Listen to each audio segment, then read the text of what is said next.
엄마는 상견례에 오지 마세요. 솔직히 부끄러워요. 평생 과수원에서 흙 묻혀가며 키운 아들이었습니다.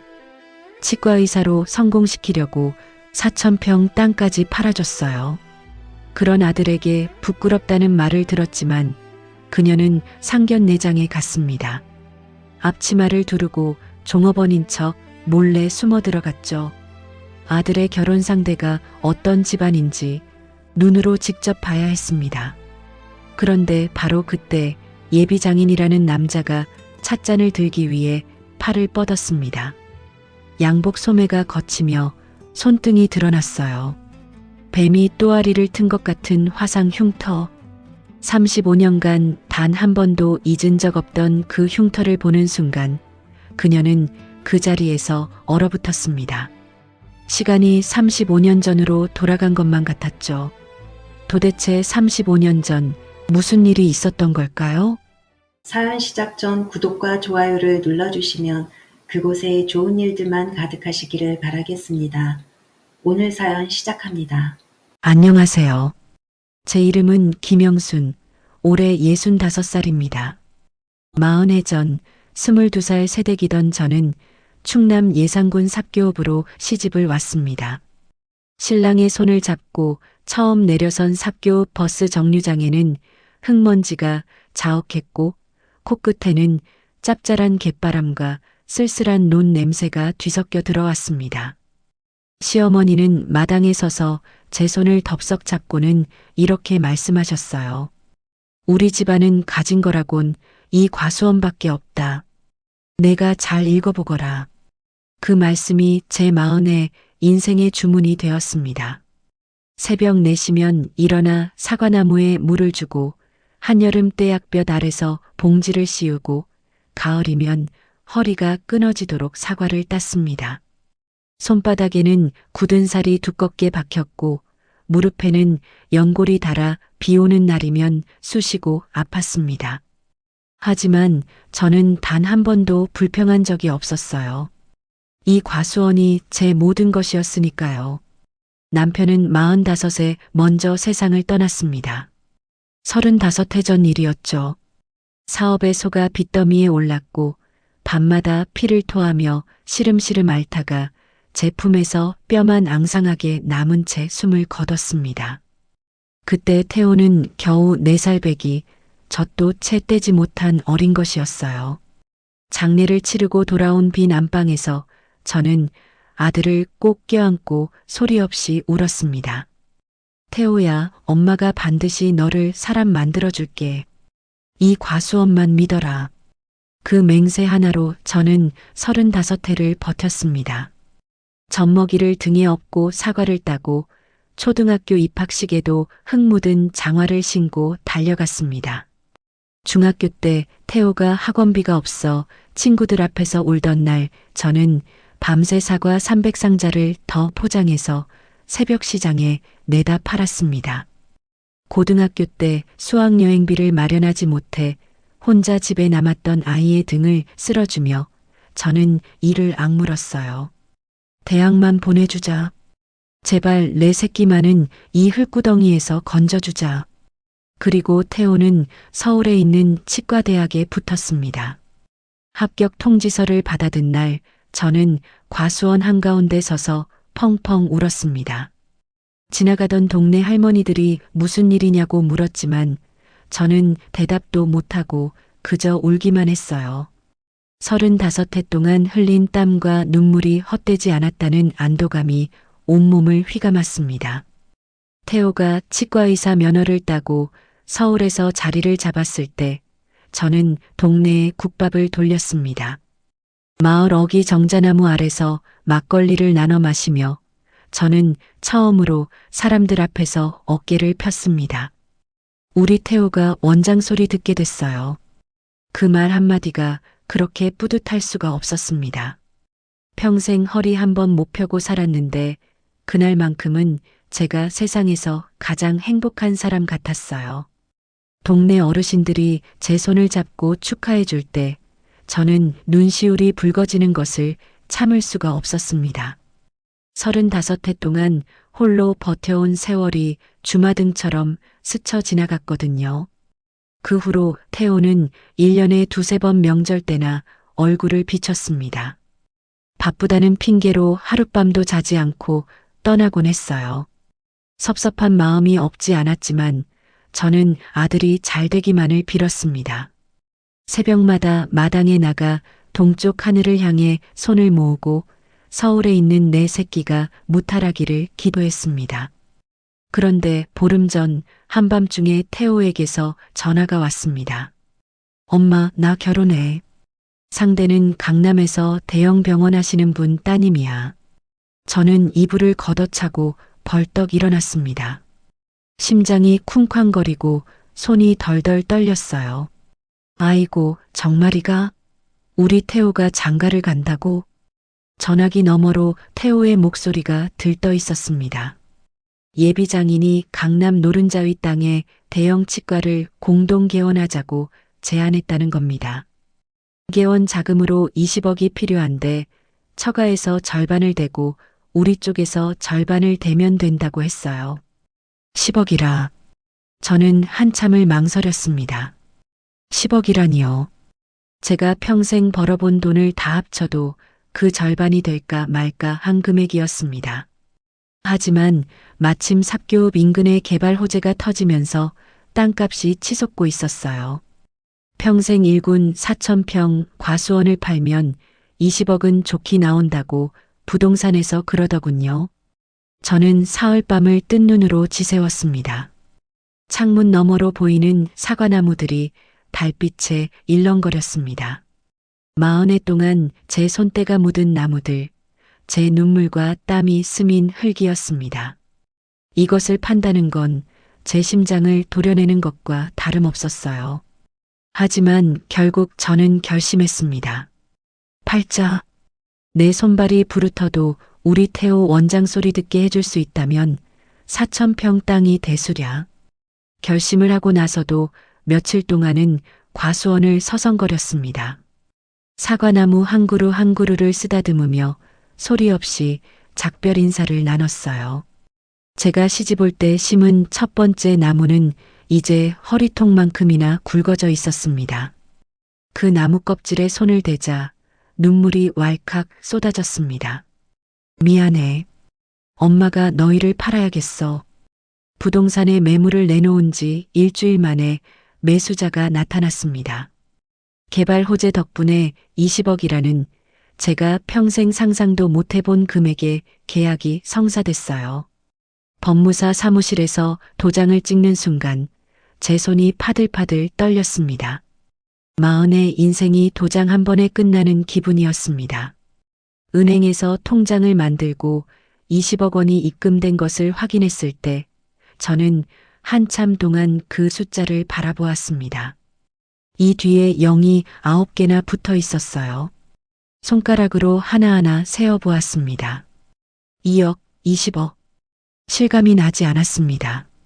이 돈이면 태호가 강남 한복판에서 번듯한 치과 원장이 될 수 있다는 사실이 저를 설레게 하면서도 한편으로는 허전하게 만들었습니다.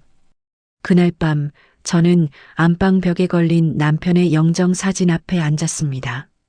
35해 전 돌아가실 때의 모습 그대로 양복을 입고 어색하게 웃고 있는 사진이었어요.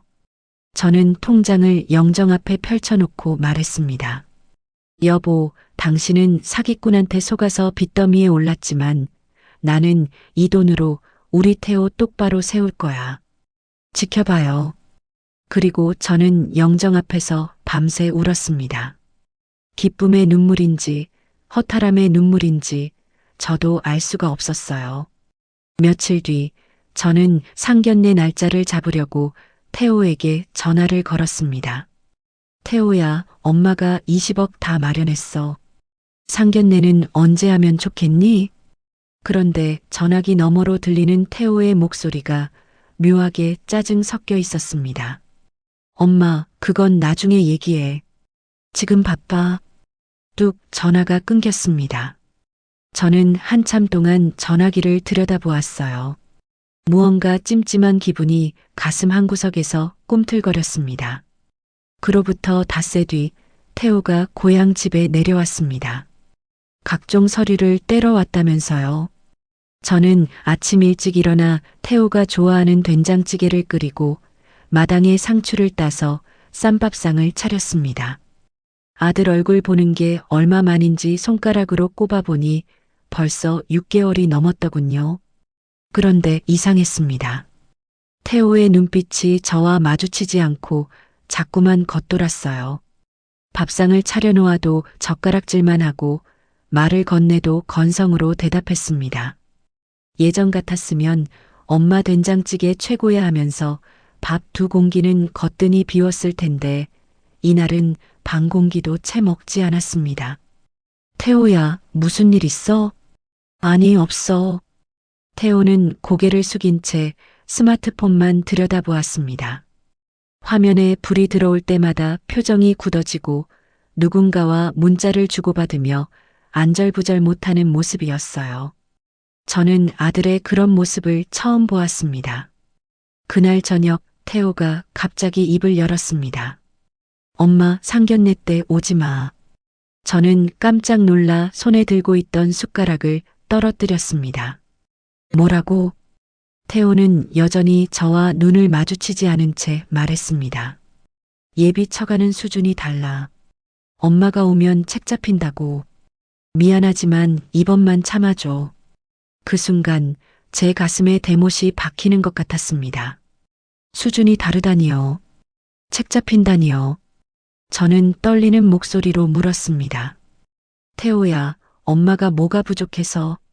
엄마, 제발 이해해. 첫인상이 중요하잖아. 나중에 인사드리면 되잖아. 태호는 자리에서 벌떡 일어났습니다. 저는 급히 부엌으로 달려가 정성껏 담아둔 반찬통을 들고 나왔습니다. 직접 담근 깍두기와 열무김치, 그리고 태호가 어릴 때 좋아하던 장조림이었어요. 이거라도 가져가. 예비 며느리한테. 하지만 태호는 제가 내민 반찬통을 짜증스럽게 밀쳐냈습니다. 됐어. 그런 거 필요 없어. 그리고는 뒤도 돌아보지 않고 현관문을 나섰습니다. 저는 반찬통을 든 채 그 자리에 멍하니 서 있었어요. 창문 너머로 태호의 외제차가 먼지를 일으키며 멀어져 갔습니다. 빨간 후미등이 점점 작아지다가 사라졌습니다. 저는 한참 동안 그 자리를 떠나지 못했습니다. 피땀으로 번 20억은 덥석 받아가면서 늙고 초라한 어미는 숨기려 하다니요. 가슴이 찢어지는 것 같았습니다. 반찬통을 내려놓고 싱크대에 기대어 소리 죽여 울었습니다. 내가 뭘 잘못했길래. 내가 뭘. 40해 동안 흙먼지 속에서 버텨온 보람이 한순간에 무너지는 기분이었습니다. 제가 이 세상에서 가장 외로운 사람처럼 느껴졌어요. 밤새 잠을 이루지 못하고 남편의 영정 사진만 바라보았습니다. 벽에 걸린 영정 속 남편은 35해 전 그 모습 그대로 조용히 웃고 있었습니다. 여보, 우리 아들이 왜 저러는 거야? 내가 뭘 잘못 가르친 거야? 영정은 아무 대답이 없었습니다. 저는 무릎을 끌어안고 방바닥에 웅크린 채 동이 틀 때까지 흐느꼈습니다.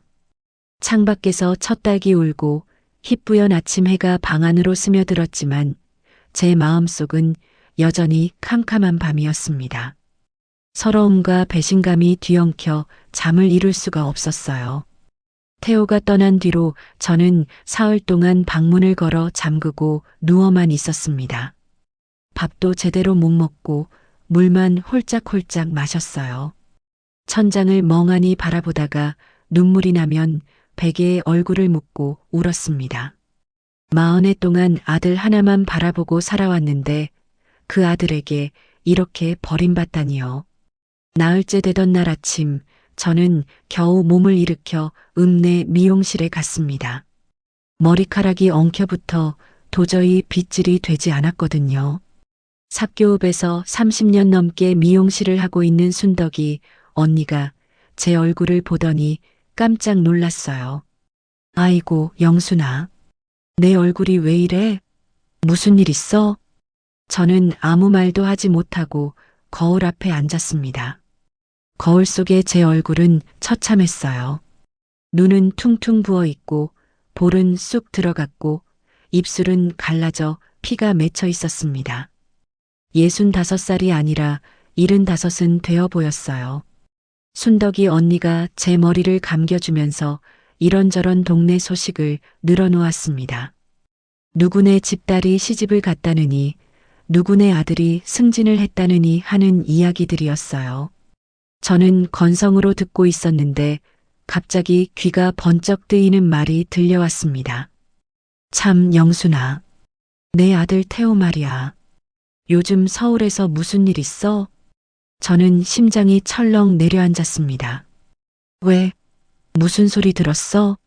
순덕이 언니가 목소리를 낮추며 말했어요.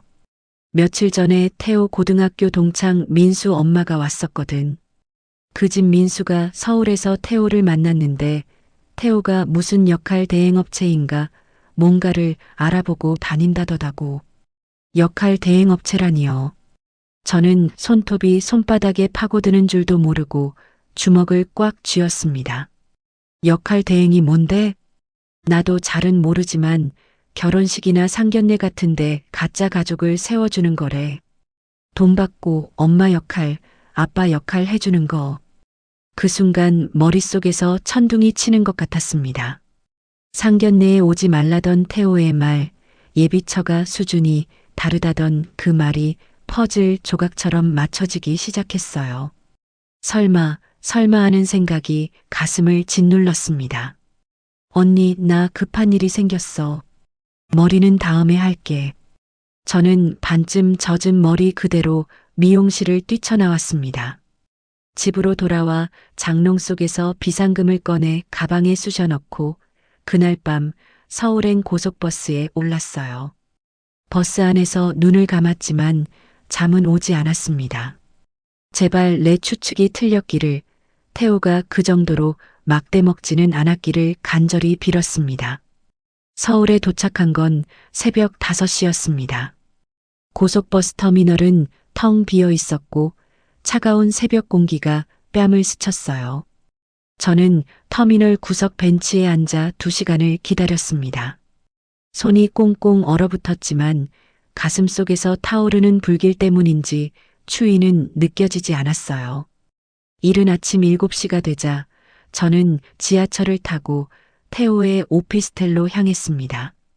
오피스텔 건물 앞에 서니 다리가 후들거렸어요.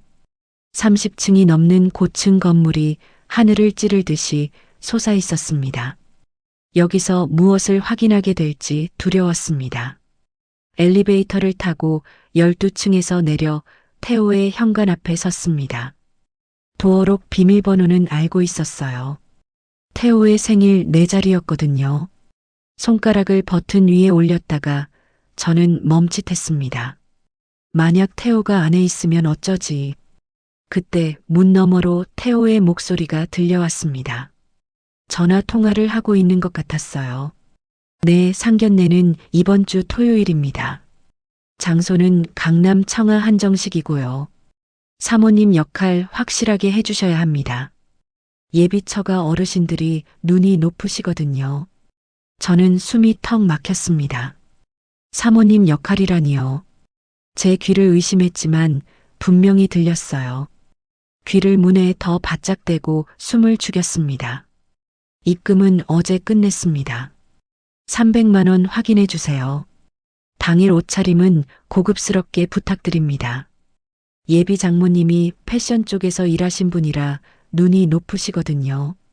다리에 힘이 쭉 빠지면서 저는 그 자리에 주저앉았습니다. 손에 들고 있던 호박죽 통이 바닥에 떨어져 뚜껑이 열렸어요. 노란 호박죽이 복도 바닥에 흥건히 번졌습니다. 저는 그 노란 죽물을 멍하니 바라보았습니다. 새벽같이 일어나서 정성껏 쏜 죽이었어요. 늙은 호박을 삶아 체에 걸러내고 찹쌀을 빻아 넣어 오래오래 저어가며 만든 죽이었습니다. 태호가 어릴 때부터 감기만 걸리면 찾던 바로 그 호박죽이었어요. 아들이 돈을 주고 가짜 엄마를 샀다는 사실이 머리를 망치로 내려치는 것 같았습니다. 저는 바닥에 쏟아진 호박죽을 두 손으로 긁어 담으려다가 결국 얼굴을 감싸고 소리 죽여 울었습니다. 복도에 무릎을 꿇은 채로요. 한참을 울다가 겨우 정신을 차렸습니다. 이대로 물러설 수는 없었어요. 내 두 눈으로 직접 확인해야겠다고 결심했습니다. 저는 호박죽이 번진 바닥을 휴지로 대충 닦고 비틀거리며 엘리베이터를 탔습니다. 오피스텔 건물 밖으로 나와 쓰레기 분리수거장으로 갔습니다. 태호가 버린 쓰레기 봉투를 찾기 위해서였어요. 더러운 봉투들을 하나하나 뒤졌습니다. 손톱 밑에 음식물 찌꺼기가 끼고 악취가 코를 찔렀지만 멈출 수가 없었어요. 세 번째 봉투에서 찢어진 영수증 조각들을 발견했습니다. 떨리는 손으로 조각들을 맞춰보았습니다. 손끝이 종이에 베어 피가 났지만 느끼지 못했어요. 영수증에는 이렇게 적혀 있었습니다. 청아 한정식, 강남구 압구정동. 예약자 최태호. 예약 일시 이번 주 토요일 낮 12시. 룸 이름 송악실. 저는 그 영수증 조각들을 주머니에 깊숙이 넣었습니다. 이제 장소와 시간을 알았어요. 이 미친 연극을 내 눈으로 직접 확인하겠다는 오기가 불타올랐습니다. 고향으로 돌아온 저는 읍내 재래시장으로 갔습니다. 평생 치마 한 벌 제대로 사입어 본 적이 없었어요. 농사일에는 고무장화와 작업복이면 충분했으니까요. 그런데 상견례장에 가려면 촌티 나지 않는 옷이 필요했습니다. 시장 한 구석의 옷가게에서 연보라색 블라우스와 검은색 치마를 샀습니다. 가게 주인 아주머니가 어디 좋은 데 가시냐고 물었지만 저는 대답하지 않았어요. 거울에 비친 제 모습이 너무나 어색했습니다. 마치 남의 옷을 걸친 허수아비 같았어요. 상견례 당일 저는 새벽 4시에 일어나 씻고 옷을 갈아입었습니다. 거울 앞에서 한참을 들여다보았어요. 주름진 얼굴, 검버섯이 핀 손등, 굽은 허리. 아무리 좋은 옷을 입어도 시골 농사꾼 티가 났습니다. 하지만 상관없었어요. 오늘은 옷이 중요한 게 아니었으니까요. 첫차 버스를 타고 예산에서 서울로, 다시 지하철을 갈아타고 압구정역에서 내렸습니다. 강남 거리는 모든 것이 반짝거렸어요. 높은 건물들, 화려한 간판들, 값비싼 옷을 입은 사람들. 저는 주눅이 들어 고개를 푹 숙이고 걸었습니다. 청아 한정식 건물 앞에 도착했을 때는 11시 30분이었습니다. 건물 외벽은 검은 대리석으로 번쩍거렸고 입구에는 발레 파킹 직원이 서 있었어요. 정문으로 들어갈 수는 없었습니다. 제 차림새를 보면 단번에 쫓겨날 게 뻔했거든요. 저는 건물 뒤편으로 돌아가 직원 출입구를 찾았습니다. 좁은 골목에는 음식물 쓰레기 냄새가 진동했어요. 마침 백색 앞치마를 두른 종업원 한 명이 담배를 피우러 나왔습니다. 저는 화분 뒤에 몸을 숨기고 숨을 죽였어요. 종업원이 담배를 다 피우고 안으로 들어가는 순간 문이 닫히기 전에 재빨리 뒤따라 들어갔습니다. 어두운 복도를 따라 조심조심 걸었습니다. 심장이 귀까지 뛰는 것 같았어요. 청소도구함 앞을 지나다가 흰색 앞치마 하나가 눈에 띄었습니다. 저는 재빨리 그것을 집어 걸쳤어요. 이제 종업원처럼 보일 수 있을 거라고 생각했습니다. 송악실이라고 적힌 룸 앞에 도착했습니다. 미닫이 문이 살짝 열려 있었어요. 저는 숨을 죽이고 문틈으로 안을 들여다보았습니다. 화려하게 차려진 상 앞에 사람들이 앉아 있었어요. 그리고 저는 제 아들 태호를 보았습니다. 양복을 빳빳하게 차려입고 평생 제게 한 번도 보여준 적 없는 환한 미소를 짓고 있었어요. 그 옆에는 비단 한복을 곱게 차려입은 50대 후반의 여자가 앉아 있었습니다. 그 여자가 바로 돈 받고 고용된 가짜 엄마였어요. 어머님, 정말 우아하시네요. 역시 강남에서만 사신 분은 다르세요. 예비 며느리라는 젊은 여자가 가짜 엄마의 손을 잡으며 아양을 떨었습니다. 가짜 엄마는 능숙하게 미소 지으며 대답했어요. 호호, 우리 태호가 좋은 짝을 만났구나. 저는 입술을 깨물었습니다. 피가 맺히는 줄도 몰랐어요. 내 자리에 앉아있는 저 여자, 내 아들이 300만 원을 주고 산 가짜 어머니, 그리고 그 가짜 앞에서 굽실거리며 비굴하게 웃고 있는 내 아들. 눈앞이 벌겋게 물드는 것 같았습니다. 가짜 엄마는 손에 다이아몬드 반지를 끼고 있었어요. 아마 태호가 예물로 준비한 것이겠죠. 내가 사갔다 서번 돈으로 산 반지가 저 가짜 손가락에 끼워져 있었습니다. 속이 뒤집히는 것 같았어요. 당장이라도 문을 박차고 들어가 태호의 뺨을 후려치고 싶었습니다. 이년아, 그 자리는 내 자리야. 내가 40해 동안 피땀 흘려 지켜온 자리라고. 목구멍까지 치밀어 오르는 외침을 간신히 삼켰어요. 하지만 저는 참았습니다. 아직은 때가 아니었어요. 여기서 난동을 부리면 태호만 망신당할 뿐 아무것도 해결되지 않을 거라는 걸 알았습니다. 저는 이를 악물고 그 자리를 떠났습니다. 식당 뒷문으로 나와 골목에 숨어서 한참을 울었어요. 억울하고 분해서 눈물이 멈추지 않았습니다. 하지만 울면서도 다짐했습니다. 이 치욕을 반드시 갚아주겠다고. 태호가 왜 이런 미친 짓을 벌이게 됐는지, 그 예비 처가라는 것들이 대체 어떤 자들인지 끝까지 파헤치겠다고요. 저는 그 자리를 떠나지 못했습니다. 골목에서 눈물을 훔친 뒤 다시 식당 안으로 숨어 들어갔어요. 이대로 돌아갈 수는 없었습니다. 저 안에서 무슨 일이 벌어지고 있는지 끝까지 지켜봐야만 했어요. 가슴속에서 분노의 불길이 타오르고 있었습니다. 내 아들이 저 안에서 가짜 엄마와 함께 웃고 있다는 사실이 미칠 것 같았어요. 뒷문을 살짝 열고 안으로 들어갔어요. 주방에서는 요리사들이 불을 다루느라 정신이 없었고 종업원들은 음식을 나르느라 분주했습니다. 저는 벽에 바짝 붙어 그들 사이를 빠져나갔어요. 땀이 등줄기를 타고 흘러내렸지만 멈출 수가 없었습니다. 청소 도구 앞 옆 어두운 구석에 몸을 숨기고 송악실 쪽을 살폈습니다. 저는 그들 틈에 섞여 천천히 룸 가까이 다가갔습니다. 심장이 목까지 뛰어올랐지만 이를 악물고 버텼어요. 손바닥에는 식은 땀이 흥건했습니다. 미닫이 문 옆 기둥 뒤에 몸을 숨겼습니다. 문이 열릴 때마다 안의 대화가 또렷하게 들려왔어요. 저는 숨소리조차 죽이고 귀를 기울였습니다. 태호 씨, 강남 한복판에 치과를 여신다면서요? 대단하시네요. 예비 장인이라는 남자의 목소리였습니다. 점잖은 척하는 말투였지만 어딘지 모르게 기름진 느낌이 났어요. 저는 문틈으로 그의 얼굴을 훔쳐보았습니다. 은퇴 안경을 쓰고 머리카락을 기름으로 반질반질하게 넘긴 60대 후반의 남자였어요.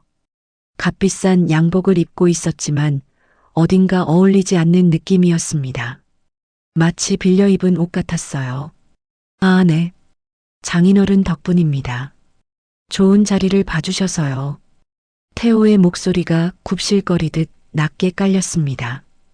평소에 제게 하던 퉁명스러운 말투와는 완전히 달랐어요. 비굴하다 싶을 정도로 공손했습니다. 허리를 90도로 숙이고 두 손은 무릎 위에 가지런히 올려놓고 있었어요. 제게는 한 번도 보여준 적 없는 자세였습니다. 그건 그렇고 개원 작은 말이야. 예비 장인의 목소리가 갑자기 날카로워졌어요. 눈빛도 달라졌습니다. 아까까지의 점잖은 표정은 온데간데였고 돈 냄새를 맡은 하이에나 같은 눈빛이었어요. 저는 귀를 더 바짝 세웠습니다. 20억은 언제 보내주실 건가요? 우리 쪽 투자자들이 재촉하고 있거든요. 밥도 먹기 전에 돈부터 요구하는 뻔뻔함에 저는 이가 갈렸습니다. 저자가 정말 대형 병원장이 맞는 건가요? 병원장이라면 20억쯤은 눈도 깜짝 안 하고 있을 텐데 왜 저렇게 돈에 환장한 사람처럼 구는 걸까요? 뭔가 이상했습니다. 아, 네. 내일 오전 중으로 어머니 계좌에서 바로 이체될 겁니다. 태호가 급히 대답했어요. 제 피땀 어린 돈을 저렇게 쉽게 입에 올리는 아들이 원망스러웠습니다.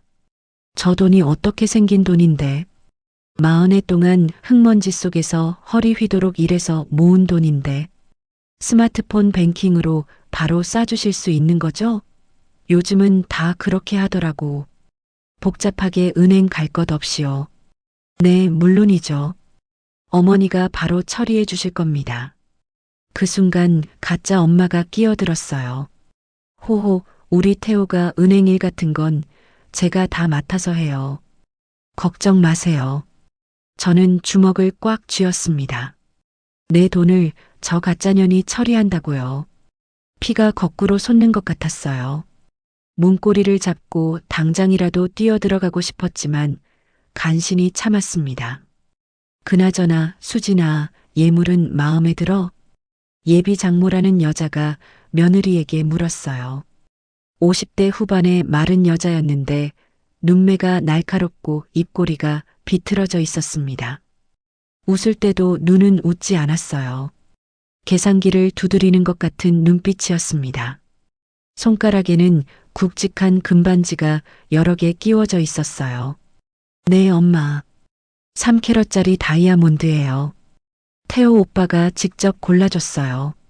수진이라는 여자가 손가락에 낀 반지를 자랑스럽게 흔들었습니다.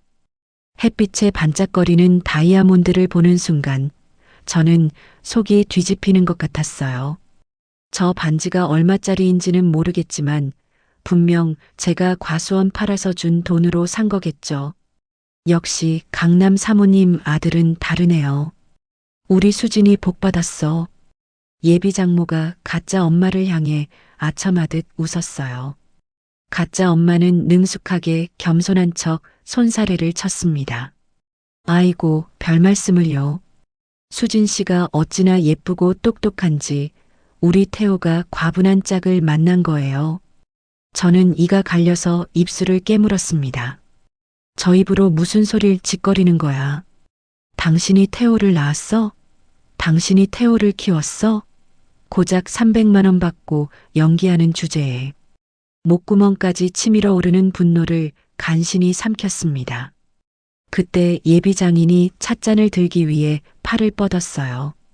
양복 소매가 살짝 걷히면서 왼쪽 손등이 드러났습니다. 저는 무심코 그의 손등을 바라보았어요. 순간 온몸에 소름이 돋았습니다. 그의 왼쪽 손등에는 뱀이 또아리를 튼 것처럼 일그러진 화상 흉터가 있었어요. 손등 전체를 뒤덮은 흉측한 자국이었습니다. 살같이 울퉁불퉁하게 일그러져 있었고 색깔도 검붉게 변해 있었어요. 저는 그 흉터를 보는 순간 숨이 턱 막혔습니다. 35년 전의 기억이 번개처럼 머릿속을 스쳤습니다.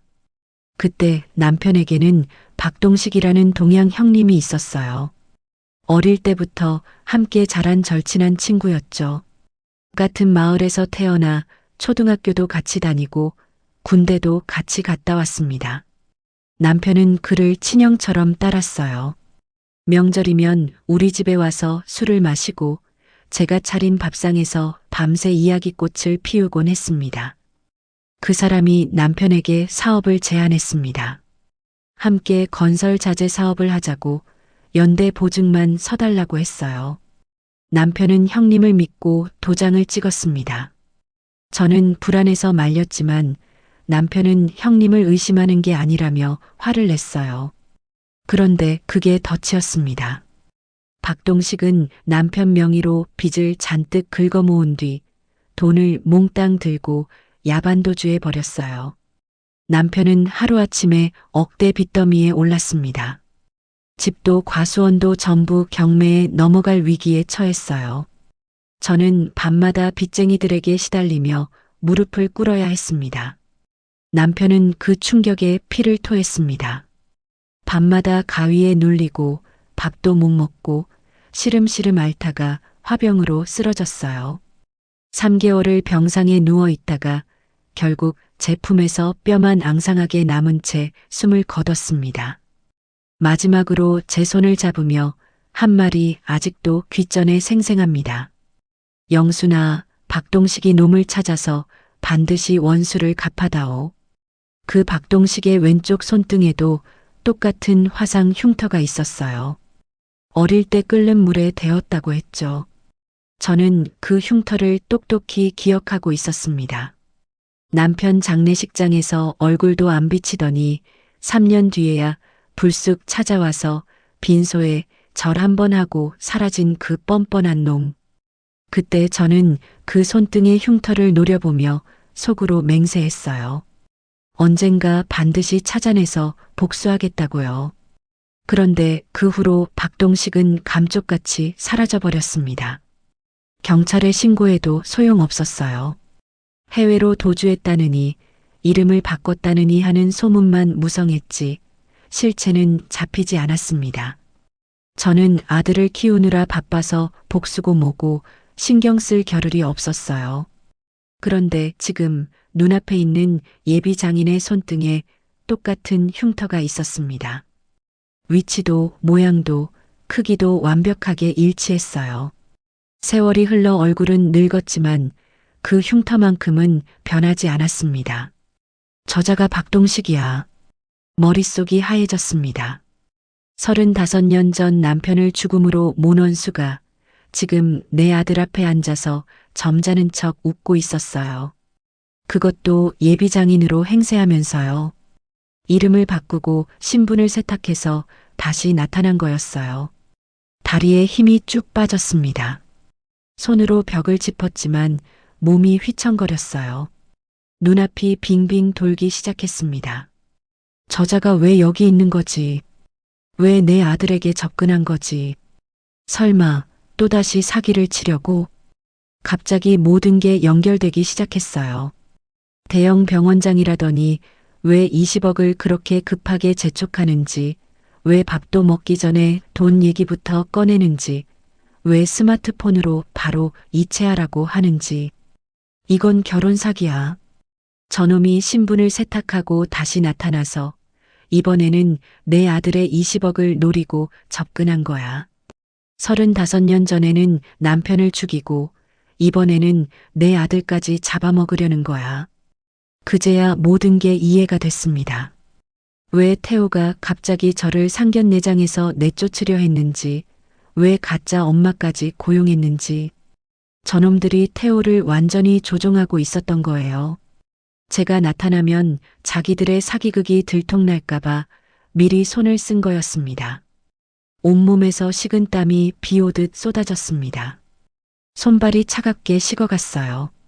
숨을 쉬려고 해도 목구멍이 꽉 막힌 것 같았습니다. 심장이 터질 것처럼 쿵쾅거렸어요. 귀에서는 윙윙거리는 이명이 들리기 시작했습니다. 저기요, 손님. 여기서 뭐 하세요? 뒤에서 종업원의 목소리가 들렸어요. 저는 화들짝 놀라 뒤를 돌아보았습니다. 젊은 여자 종업원이 의심스러운 눈초리로 저를 바라보고 있었어요. 흰색 앞치마를 두르고 쟁반을 든 모습이었습니다. 저는 그냥 말이 나오지 않았습니다. 혀가 굳어버린 것 같았어요. 다리가 후들거리고 시야가 흐려졌습니다. 복도의 벽지 무늬가 빙글빙글 돌기 시작했어요. 벽을 짚으려고 손을 뻗었지만 허공을 헛짚었습니다. 그대로 바닥에 쓰러졌어요. 차가운 대리석 바닥이 뺨에 닿는 게 느껴졌습니다. 마지막으로 본 건 천장의 화려한 샹들리에였어요. 수백 개의 유리 조각이 반짝거리며 제 눈을 찔렀습니다. 그 불빛이 점점 흐려지더니 결국 칠흑 같은 어둠이 저를 삼켜버렸어요. 눈을 떴을 때 하얀 천장이 보였습니다. 코끝에서 소독약 냄새가 났어요. 고개를 돌리니 링거줄이 팔에 꽂혀 있었습니다. 여기가 어디지? 저는 멍하니 주위를 둘러보았어요. 창밖으로 어둠이 내려앉아 있었습니다. 몇 시간이나 정신을 잃고 있었던 걸까요? 이모, 정신 드세요? 낯익은 목소리가 들렸습니다. 고개를 돌리니 조카 형준이가 침대 옆에 앉아 있었어요. 서울청 강력계 형사인 형준이는 제 친정 오빠의 아들이었습니다. 35살의 형준이는 건장한 체격에 날카로운 눈매를 가지고 있었어요. 하지만 지금 그 눈가에는 걱정이 가득했습니다. 형준아, 내가 왜 여기?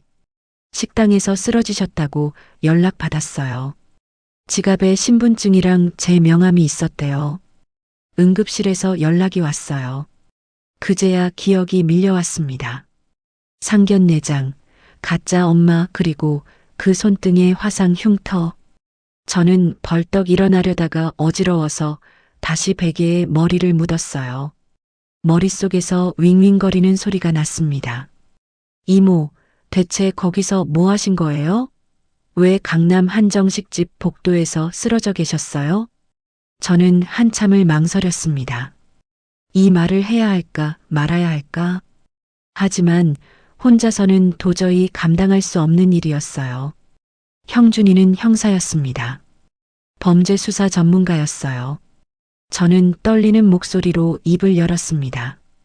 형준아, 박동식이라는 이름 기억나니? 형준이의 표정이 굳어졌어요.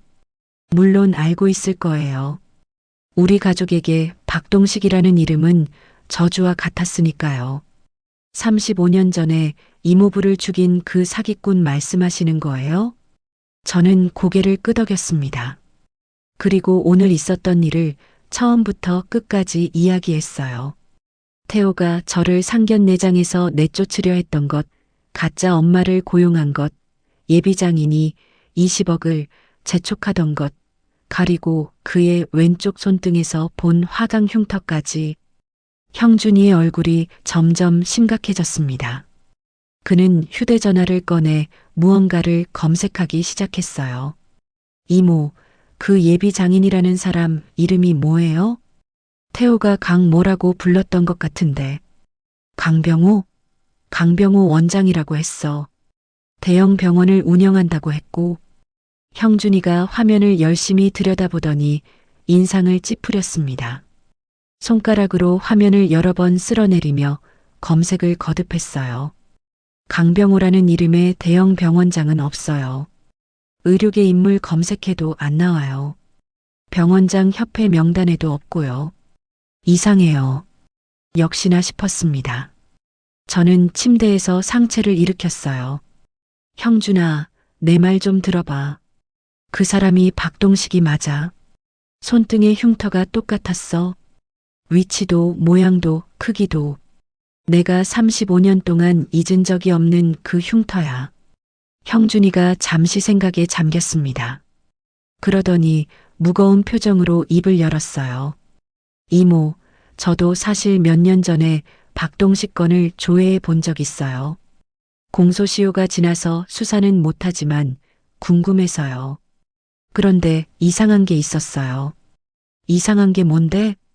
박동식이라는 사람, 호적상으로는 20년 전에 사망 처리됐어요. 해외에서 교통사고로 죽었다고 신고가 들어왔대요. 그런데 시신은 현지에서 화장됐다고 하고 사망 확인서만 덜렁 한 장 접수됐어요. 저는 눈이 번쩍 뜨였습니다. 그게 무슨 소리야? 죽었다고? 서류상으로는 그래요. 하지만 저는 그때부터 의심했어요. 사망 신고가 너무 허술했거든요. 증인도 없고 시신 확인도 없고 그냥 서류 한 장이 전부였어요. 아마 위장 사망일 가능성이 높아요. 신분을 세탁하려고 일부러 죽은 것처럼 꾸민 거죠. 범죄자들이 가끔 쓰는 수법이에요. 모든 것이 맞아떨어지고 있었습니다. 박동식은 20년 전에 가짜로 죽고 새로운 신분을 만들어서 살아왔던 거예요. 그리고 지금은 강병호라는 이름으로 행세하며 또다시 사기를 치려는 거였습니다. 그놈은 평생을 사기꾼으로 살아온 거예요. 형준아, 그러면 그놈을 잡을 수 있는 거야? 형준이가 고개를 저었어요. 입술을 꽉 깨물고 안타까운 표정을 지었습니다. 쉽지 않아요. 공소시효도 지났고 지금 강병호라는 사람이 박동식이라는 물증이 없어요. 손등의 흉터만으로는 증거가 안 돼요. 법적으로 의미가 없어요. 신원을 확인할 수 있는 지문이나 DNA 같은 게 필요해요. 저는 이를 악물었습니다. 그놈이 눈앞에서 또다시 빠져나가게 할 수는 없었어요. 35년을 기다렸습니다. 이번 기회를 놓치면 평생 후회할 거예요. 물증이 필요하다면 내가 만들어. 어떻게든. 형준이가 제 손을 꽉 잡았습니다. 이모, 위험해요. 그 사람들이 만만한 상대가 아닐 수도 있어요. 일단 제가 비공식적으로 조사해 볼게요. 강병호라는 사람의 과거를 캐볼 거예요. 저는 고개를 끄덕였지만 속으로는 다른 생각을 하고 있었습니다. 형준이의 조사만 기다릴 수는 없었어요. 내일이면 태호가 20억을 송금할지도 모르니까요. 그때 병실 문이 열렸습니다. 그리고 그 문 앞에 태호가 서 있었어요. 태호의 얼굴은 창백했고 눈에는 당혹감이 가득했습니다. 양복은 구겨져 있었고 넥타이는 풀어 헤쳐져 있었어요. 상견례 자리에서 황급히 달려온 것 같았습니다. 엄마, 왜 여기 계세요? 아까 식당에서 쓰러진 사람이 엄마였어요? 저는 태호를 똑바로 바라보았습니다. 분노와 안타까움이 뒤섞인 감정이 가슴을 짓눌렀어요. 이 아이가 나를 버리려 했던 아이야. 가짜 엄마를 사서 상견례장에 세웠던 아이야. 하지만 동시에 사기꾼들에게 속아 넘어간 불쌍한 아이이기도 했습니다. 태호야, 내가 나한테 할 말이 있지 않니? 태호가 움찔했습니다. 눈동자가 흔들리는 게 보였어요. 무슨 말씀이세요? 가짜 엄마 말이야. 300만 원 주고 고용한 그 여자. 태호의 얼굴이 하얗게 질렸습니다. 입술이 파르르 떨렸어요. 그건. 그리고 내 예비 장인이라는 사람. 20억 당장 보내라고 재촉하던 그 사람. 대체 뭐 하는 사람이야? 태호가 고개를 숙였습니다. 한참 동안 아무 말도 하지 못하더니 결국 주저앉듯이 의자에 앉았어요. 엄마, 저도 요즘 이상하다고 생각했어요. 결혼 이야기가 나오자마자 개원 자금을 먼저 달라고 하고 계약금을 내라고 재촉하고 처음에는 그냥 급한가 보다 했는데 갈수록 이상해요. 저는 태호에게 다가가 어깨를 잡았습니다. 태호야, 그 사람들한테 속고 있는 거야. 강병호라는 사람은 병원장이 아니야. 옛날에 내 아버지를 죽인 사기꾼이야. 태호가 고개를 번쩍 들었습니다. 눈에 충격이 가득했어요. 네, 아버지를 죽인 사람이라고요? 저는 35년 전의 이야기를 들려주었습니다. 박동식이 어떻게 남편을 속였는지, 어떻게 억대 빚을 떠넘기고 도망쳤는지, 그 때문에 남편이 어떻게 세상을 떠났는지. 태호가 겨우 2살이었을 때의 일이었어요. 아버지의 얼굴도 기억하지 못하는 아들에게 그 잔혹한 이야기를 들려주는 게 가슴이 아팠습니다. 태호의 눈에서 눈물이 흘러내렸습니다. 입술을 꽉 깨물고 주먹을 쥔 채 고개를 떨구었어요. 엄마, 저 정말 몰랐어요. 수진이가 좋은 집안이라길래, 강 원장님이 인맥이 넓다길래, 저는 그냥 출세할 수 있는 기회라고만 생각했어요. 강남에 치과 개원하고 상류층 사위가 되면 인생이 달라질 줄 알았어요. 저는 쓴웃음이 나왔습니다. 허영심의 눈이 먼 아들이 원망스러웠지만 한편으로는 안쓰러웠어요. 이 아이도 결국 피해자였으니까요. 저는 아들의 손을 꽉 잡았습니다. 거칠어진 제 손과 달리 태호의 손은 부드러웠어요. 치과 의사의 손이었습니다. 태호야, 아직 늦지 않았어. 20억은 절대 보내면 안 돼.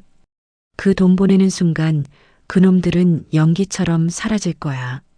35년 전에 내 아버지한테 그랬던 것처럼. 태호가 고개를 끄덕였어요. 하지만 그의 눈에는 두려움이 서려 있었습니다.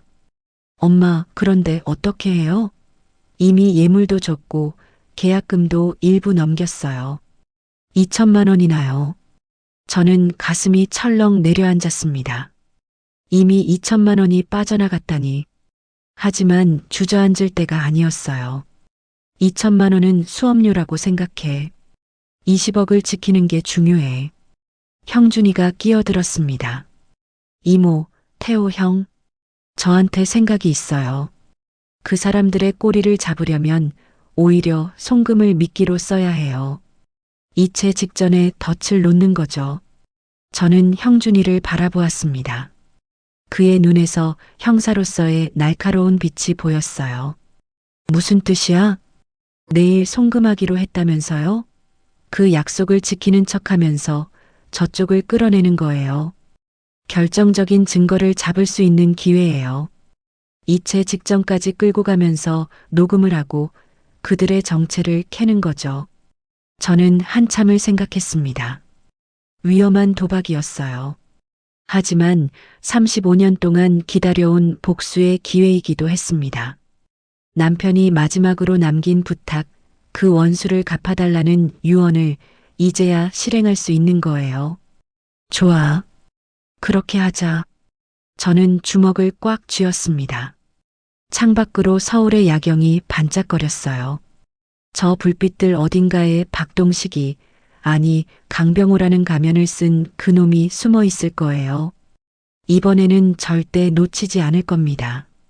남편의 원수를, 내 아들을 속이려 한 그놈을 반드시 제 손으로 잡아내겠다고 다짐했습니다. 형준이가 제 어깨를 토닥였어요.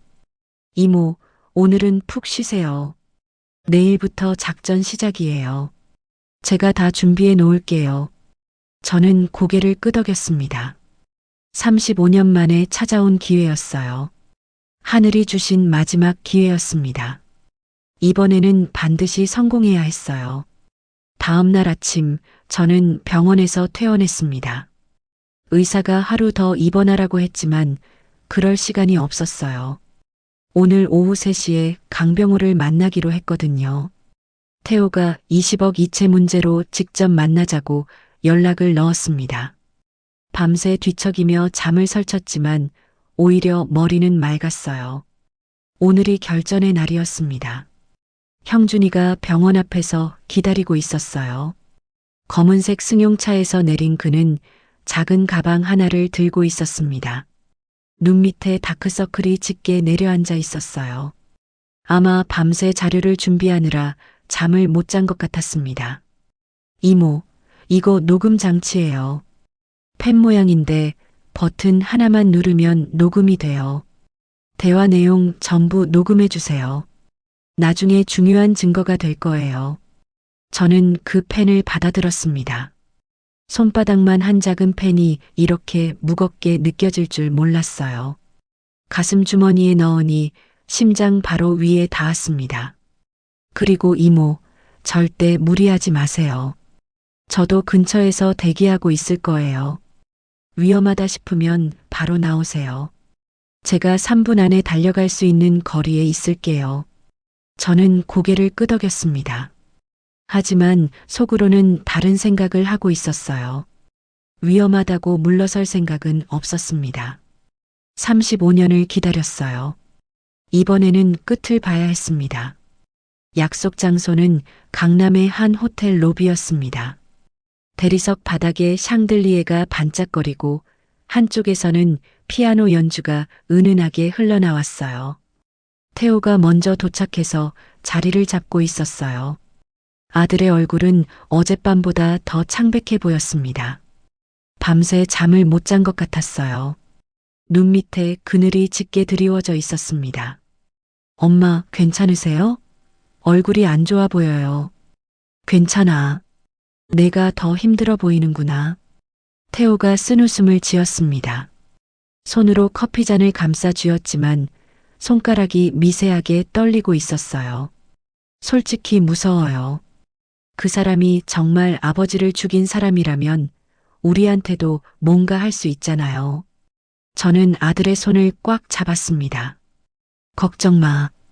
형준이가 근처에서 지켜보고 있어. 그리고 오늘은 그냥 정보를 캐는 거야. 이체는 안 해. 그때 호텔 입구로 강병우가 들어왔습니다. 어제 상견 내장에서 본 것과 똑같은 은퇴 안경, 기름기 흐르는 머리카락. 하지만 표정은 달랐어요. 어제의 점잖은 미소는 온데간데 없고 조급함이 얼굴에 가득했습니다. 그의 뒤로 수진이와 예비 장모도 따라 들어왔어요. 세 사람이 나란히 걸어오는 모습이 마치 사냥꾼 무리 같았습니다. 어머, 태호 씨 어머니셨어요? 어제 갑자기 쓰러지셔서 얼마나 놀랐는지 몰라요. 괜찮으세요?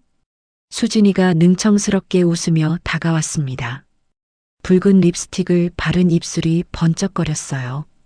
저는 그 가식적인 미소를 보며 속이 뒤틀렸습니다. 너도 한패구나.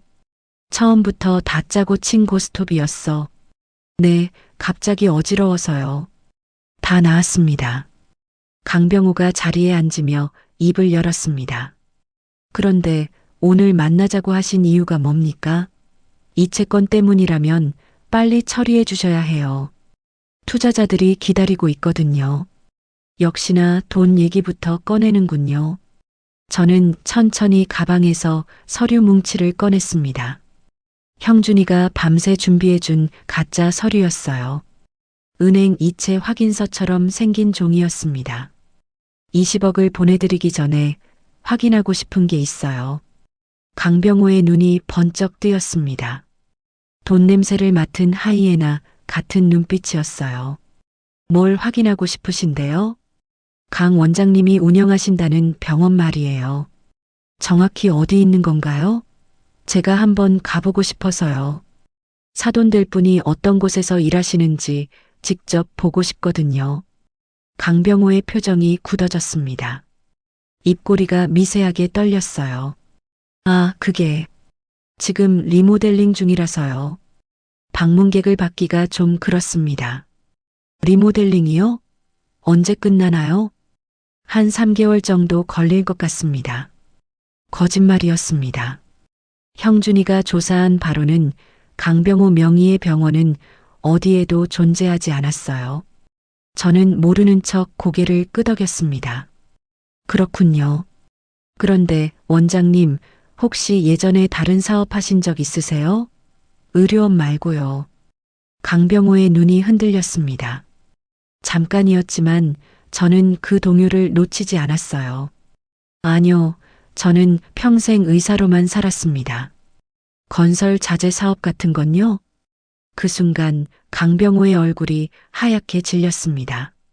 손에 들고 있던 찻잔이 덜컹 흔들렸어요. 옆에 있던 수진이와 예비 장모도 당황한 기색을 감추지 못했습니다. 무슨 말씀이신지. 저는 그의 눈을 똑바로 바라보았습니다. 35년 동안 이를 갈며 기다려온 순간이었어요. 박동식 씨.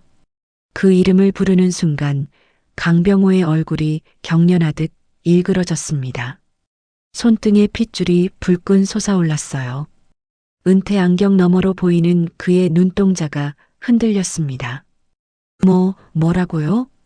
왼쪽 손등의 흉터, 어릴 때 끓는 물에 데어서 생긴 거죠? 35년 전에도 그 흉터가 있었어요. 제가 똑똑히 기억하고 있습니다. 박동식 씨, 강병호가 벌떡 일어났습니다. 의자가 뒤로 넘어지며 쾅 소리가 났어요. 호텔 로비에 있던 사람들이 일제히 고개를 돌렸습니다.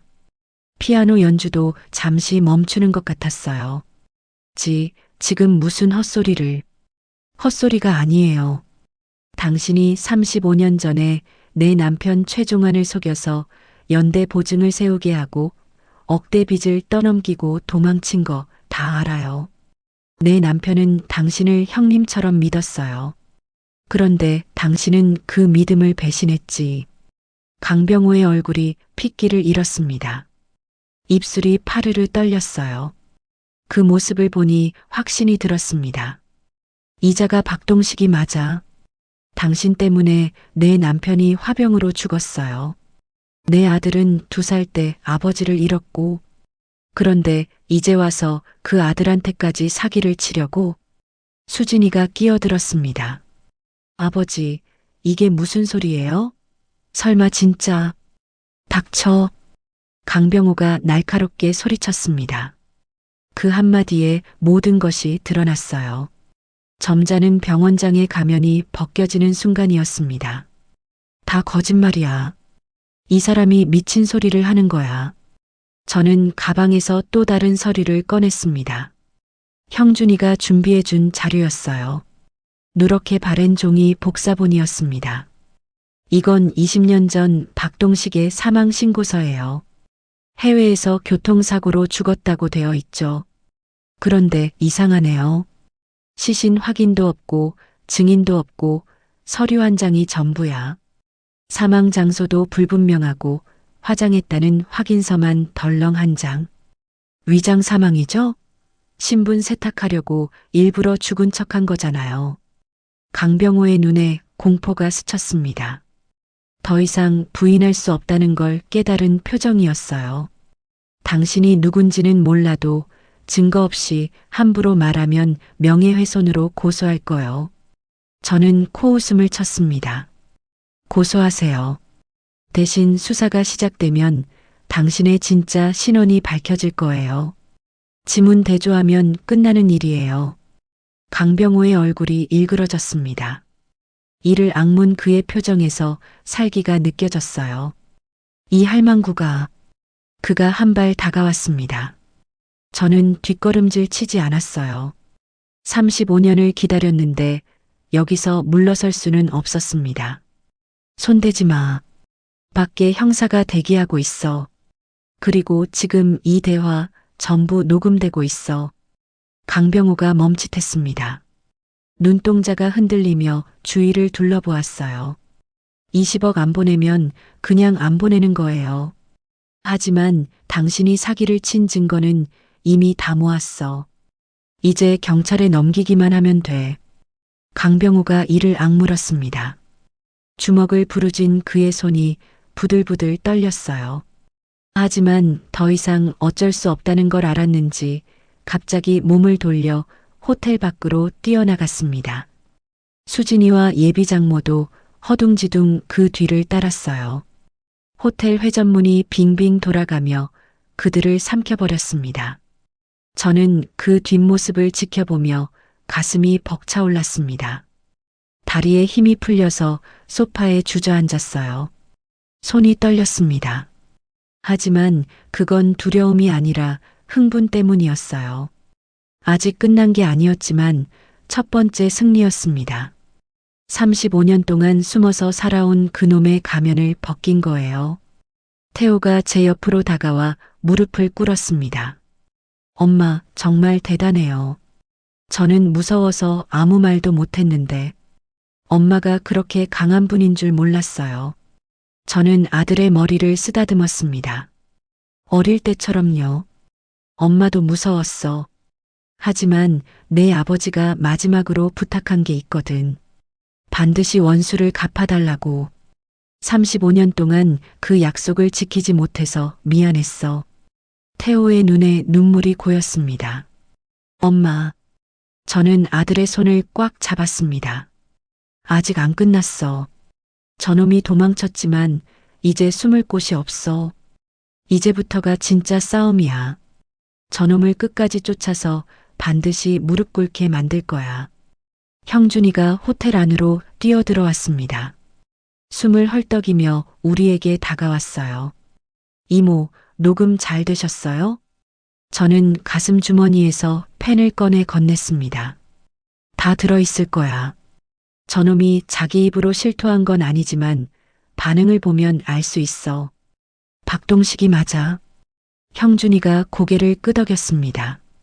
이걸로 정식 수사 요청을 할 수 있어요. 지문 대조만 되면 끝이에요. 저는 창밖을 바라보았습니다. 강남의 거리가 햇빛 아래 반짝거렸어요. 저 어딘가에서 박동식이 쫓기는 쥐처럼 숨어 다니고 있겠죠. 하지만 더 이상 도망칠 곳은 없을 거예요. 35년 전처럼 빠져나갈 수는 없을 겁니다. 그날 밤 저는 태호의 오피스텔에서 묵었습니다. 삽교읍까지 내려갈 힘이 없었어요. 몸도 마음도 지쳐 있었지만 잠은 오지 않았습니다. 낮에 있었던 일이 머릿속에서 계속 맴돌았어요. 천장을 바라보며 뒤척이다 보니 어느새 새벽이 되어 있었습니다. 박동식의 일그러진 얼굴, 도망치듯 뛰쳐나가던 뒷모습, 35년 동안 기다려온 순간이었는데 막상 그 얼굴을 마주하니 가슴이 먹먹했습니다. 남편이 살아있었다면 얼마나 좋았을까요? 직접 그놈의 뺨을 후려칠 수 있었을 텐데 남편의 유언을 지키는 건 저 혼자 몫이 되어버렸어요. 새벽 3시쯤 되었을 때 휴대전화가 울렸습니다. 어둠 속에서 화면이 환하게 빛났어요. 형준이었습니다. 이모, 지금 바로 경찰서로 오세요. 큰일 났어요. 형준이의 목소리가 다급했습니다. 평소의 침착함은 온데간데 없었어요. 저는 벌떡 일어나 옷을 주섬주섬 챙겨 입었습니다. 무슨 일인데?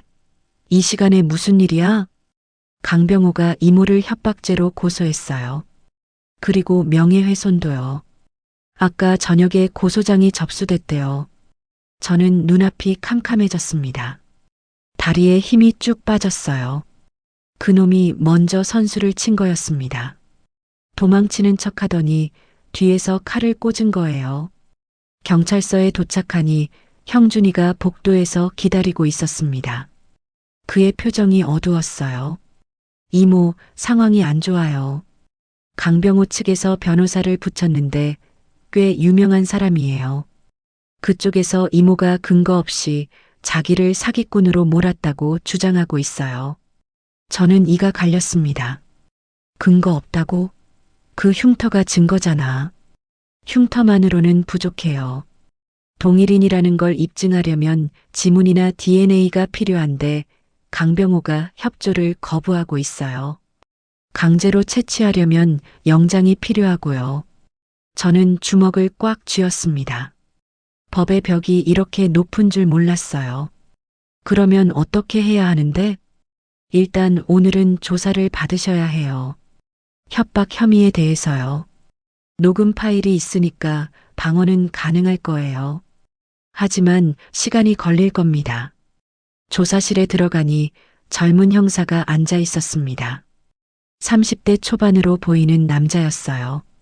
그는 무표정하게 서류를 들여다보다가 고개를 들어 저를 바라보았습니다. 차가운 눈빛이었어요. 피의자 김영순 씨, 어제 오후 3시경 강남 호텔에서 강병호 씨를 만나신 게 맞습니까? 피의자라는 말에 가슴이 철렁 내려앉았습니다. 내가 피해자인데 어느새 피의자가 되어 있었어요. 세상이 거꾸로 돌아가는 것 같았습니다. 네, 맞습니다. 그 자리에서 강병호 씨를 향해 사기꾼이라고 했습니까? 네, 했습니다. 하지만 그건 사실이에요. 그 사람은 35년 전에 제 남편을. 질문에만 답해주세요. 형사의 차가운 말투에 저는 입을 다물었습니다. 목구멍까지 치밀어 오르는 억울함을 간신히 삼켰어요. 내가 왜 이런 취급을 받아야 하는지 이해할 수가 없었습니다. 사기꾼은 저쪽인데 왜 제가 이 자리에 앉아 있어야 하는 걸까요? 조사는 3시간 넘게 이어졌습니다. 같은 질문이 반복됐고 저는 점점 지쳐갔어요. 허리가 아프고 눈이 따가웠습니다. 형준이가 조사실 밖에서 지켜보고 있었지만 공식 수사에는 개입할 수 없었어요. 그저 유리창 너머로 안타까운 눈빛을 보낼 뿐이었습니다. 조사가 끝나고 밖으로 나오니 하늘이 희뿌옇게 밝아오고 있었어요. 저는 경찰서 계단에 주저앉았습니다. 다리에 힘이 하나도 없었어요. 이모, 괜찮으세요? 형준이가 옆에 앉았습니다. 형준아, 내가 이기는 거 맞아? 점점 자신이 없어지네. 형준이가 제 어깨를 잡았습니다. 포기하지 마세요. 아직 끝난 거 아니에요. 저한테 생각이 있어요. 그때 형준이의 휴대전화가 울렸습니다. 그가 전화를 받더니 얼굴이 환해졌어요. 목소리도 달라졌습니다. 이모, 좋은 소식이에요. 동료가 강병호의 과거를 파헤쳤는데 중요한 걸 찾았대요. 저는 지친 몸을 일으켜 세웠습니다. 뭔데? 강병호라는 사람 10년 전에도 비슷한 사기 혐의로 수배된 적이 있어요. 부동산 투자 사기였대요. 노인들한테 땅을 판다고 돈을 받고 도망친 건데 피해자가 12명이나 됐대요. 그때 이름은 김상철이었고요. 얼굴 사진이 있는데 지금 강병호랑 똑같대요. 나이만 10년 젊어진 거죠. 저는 눈이 번쩍 뜨였습니다. 온몸에 전율이 흘렀어요. 그러면 그놈이 이름을 여러 번 바꾼 거네? 그렇죠. 박동식에서 김상철로 다시 강병호로 평생을 사기치며 살아온 전문 사기꾼이에요. 피해자가 몇 명인지도 모르겠어요. 이 자료를 가지고 영장 청구를 할 수 있어요. 상습 사기범으로 잡을 수 있는 거예요. 희망의 빛이 보이기 시작했습니다. 어둠 속에서 한 줄기 빛이 비치는 것 같았어요. 하지만 아직 안심할 수는 없었습니다. 그놈은 교활했으니까요. 그날 오후 저는 태호와 함께 오피스텔로 돌아왔습니다. 택시에서 내려 건물 앞에 서니 다리가 천근만근이었어요. 밤새 잠을 못 잔 데다 조사까지 받고 나니 온몸에 힘이 없었습니다. 현관문을 열려는 순간 뭔가 이상한 걸 느꼈어요. 문틈 사이로 종이 한 장이 끼워져 있었습니다. 하얀 종이였는데 구겨진 자국이 있었어요. 태호가 그 종이를 집어들었어요. 글씨를 읽더니 얼굴이 하얗게 질렸습니다. 입술이 파르르 떨렸어요. 엄마, 이거...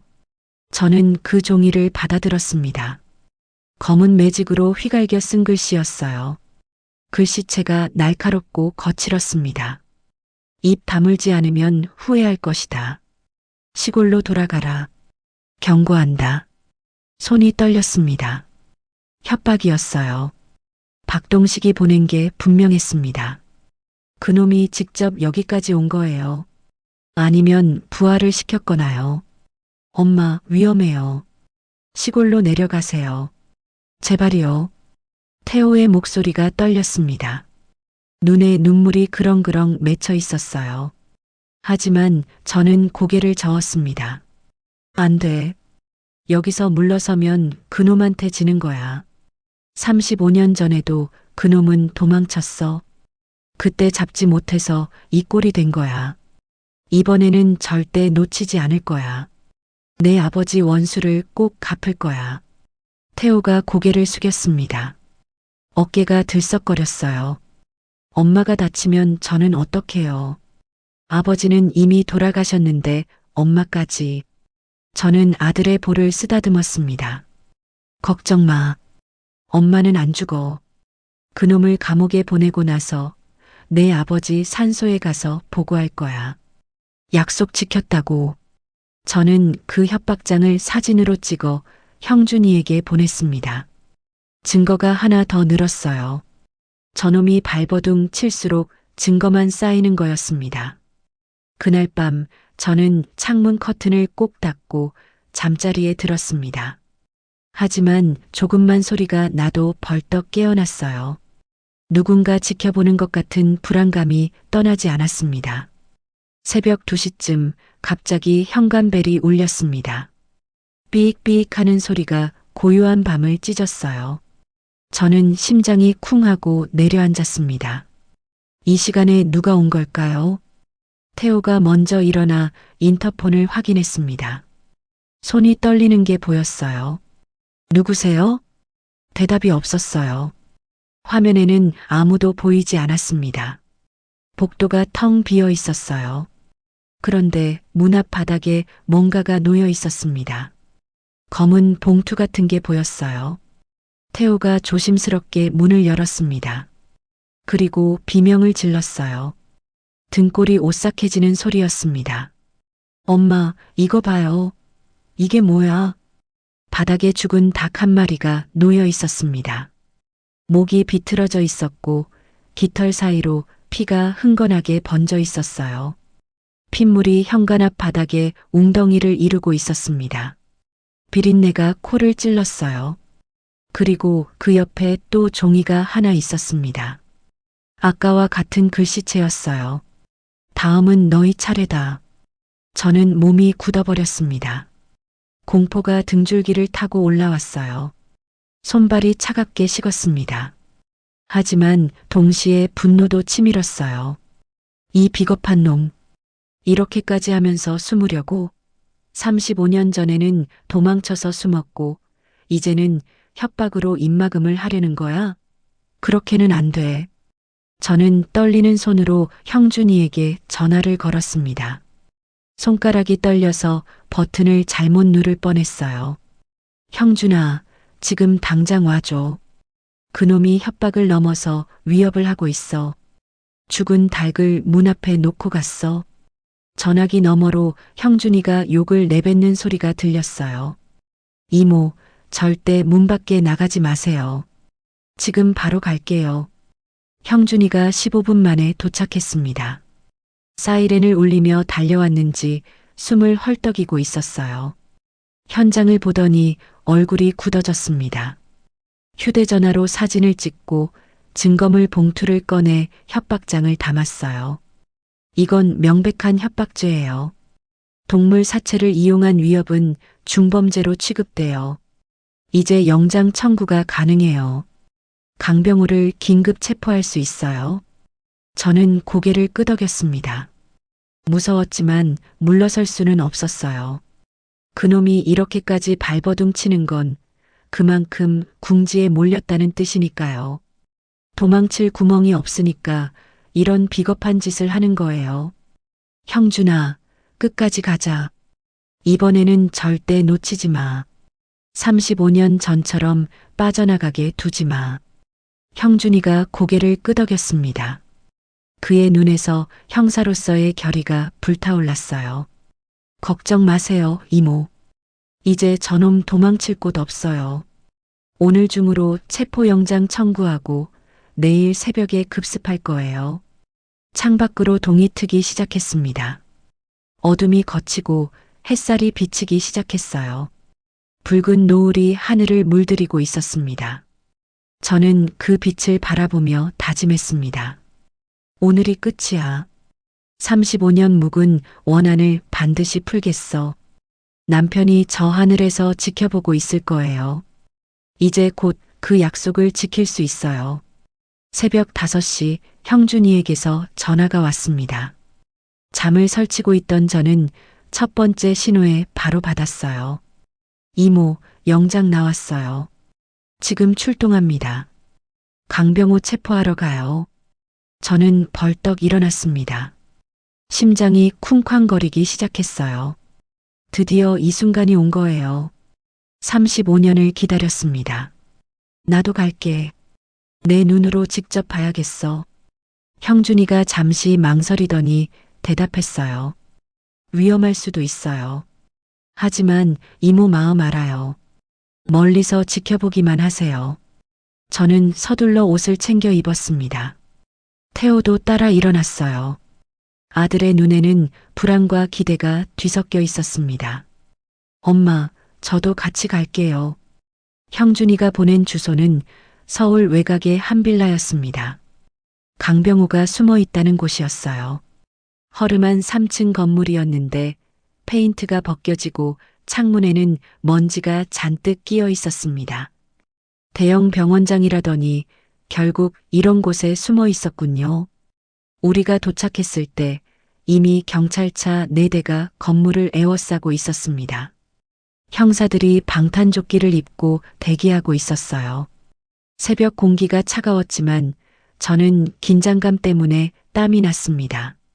저는 건물 맞은편 골목에 차를 세우고 지켜보았습니다. 손에 땀이 흥건했어요. 심장이 터질 것 같았습니다. 태호가 제 손을 꽉 잡았어요. 경찰입니다. 문 열어요.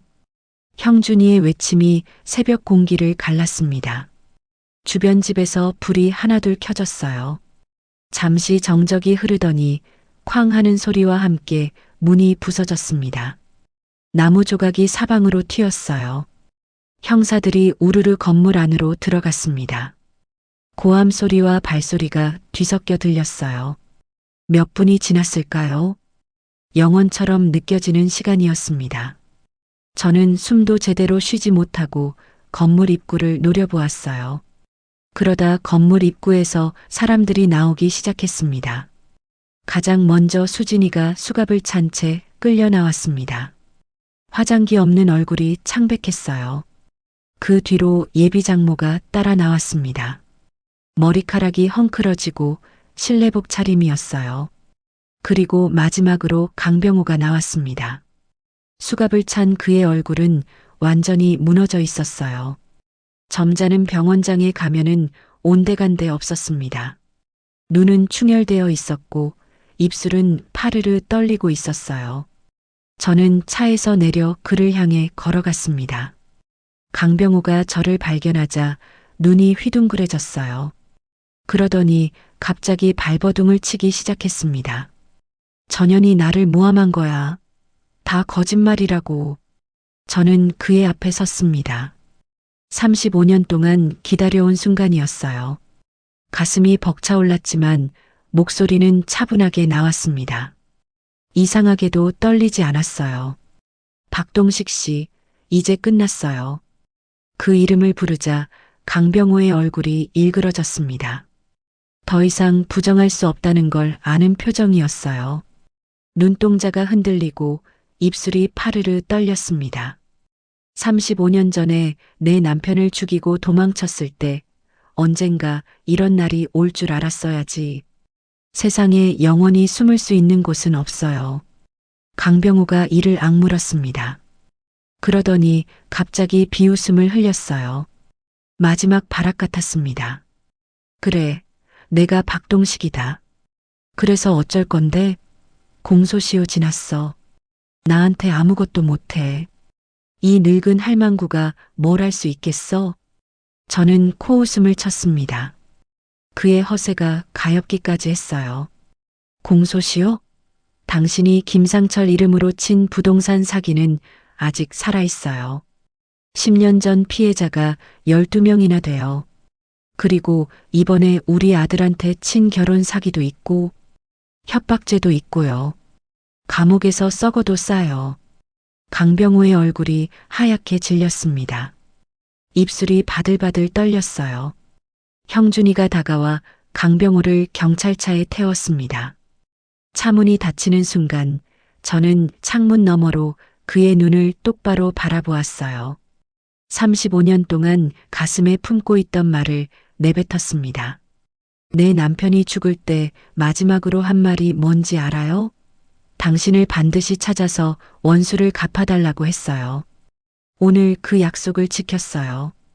경찰차가 출발했습니다. 저는 그 뒷모습을 바라보며 눈물을 흘렸어요. 분노의 눈물이 아니었습니다. 안도의 눈물이었어요. 35년 동안 짊어지고 있던 무게가 어깨에서 내려가는 느낌이었습니다. 태호가 제 옆으로 다가왔습니다. 아들의 눈에도 눈물이 맺혀 있었어요. 엄마 고생하셨어요. 정말 대단해요. 저는 아들을 안았습니다. 품에 안기는 아들이 아직도 2살 때의 그 아이 같았어요. 아니야. 이제야 내 아버지한테 떳떳해졌어.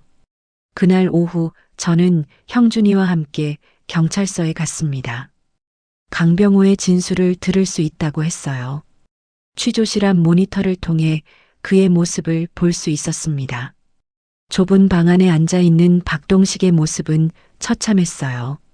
불과 며칠 전까지 점잖은 병원장 행세를 하던 사람이라고는 믿기 어려웠습니다. 본인이 박동식 본인이 맞습니까? 형사의 질문에 강병호, 아니 박동식이 고개를 끄덕였습니다. 더 이상 부정할 수 없었던 거예요. 지문 대조 결과가 나왔거든요. 35년 전에 남겼던 지문과 완벽하게 일치했대요. 35년 전 최종환 씨에게 연대 보증을 서게하고 도주한 사실을 인정합니까? 인정합니다. 그 말을 듣는 순간 저는 무릎에 힘이 풀렸어요. 의자에서 미끄러질 뻔했습니다. 형준이가 급히 저를 부축했어요. 35년 만에 듣는 자백이었습니다. 그놈의 입에서 직접 나온 인정이었어요. 박동식은 계속 진술했습니다. 목소리가 낮게 깔려 있었고 가끔씩 한숨을 쉬었어요. 어떻게 위장 사망을 하고 새 신분을 만들었는지, 김상철 이름으로 어떤 사기를 쳤는지, 강병으로 어떻게 결혼 사기를 준비했는지 그 모든 과정을 털어놓았습니다. 수진이와 저도 공범입니다. 처음부터 다 같이 계획한 거예요. 모니터 너머로 보이는 박동식의 얼굴은 완전히 무너져 있었습니다. 이제 더 이상 숨을 곳이 없다는 걸 아는 표정이었어요. 취조가 끝난 후 형준이가 제게 다가왔습니다. 그의 얼굴에는 안도와 뿌듯함이 섞여 있었어요. 이모, 박동식은 상습사기 혐의로 최소 징역 10년은 받을 거예요. 김상철 시절의 사기와 이번 결혼 사기를 합치면 피해 금액이 어마어마해요. 수진이랑 예비장모도 공범으로 처벌받고요. 3명 다 감옥에 가게 됐어요. 저는 고개를 끄덕였습니다. 충분하지는 않았어요. 남편의 목숨을 앗아간 죄에 비하면 가벼운 형벌이었습니다. 하지만 적어도 그놈이 감옥에서 썩게 된다는 사실이 위안이 됐어요. 더 이상 다른 사람들을 속이지 못할 거예요. 형준아, 고마워. 내가 아니었으면 이렇게 못했을 거야. 형준이가 제 손을 잡았습니다. 이모가 포기 안 하셨으니까요. 35년을 기다린 이모가 대단한 거예요. 경찰서를 나오니 해가 지고 있었습니다. 노을이 하늘을 붉게 물들이고 있었어요. 마치 남편이 축하해 주는 것 같았습니다. 저는 하늘을 바라보며 중얼거렸습니다. 여보, 보이세요? 드디어 약속을 지켰어요.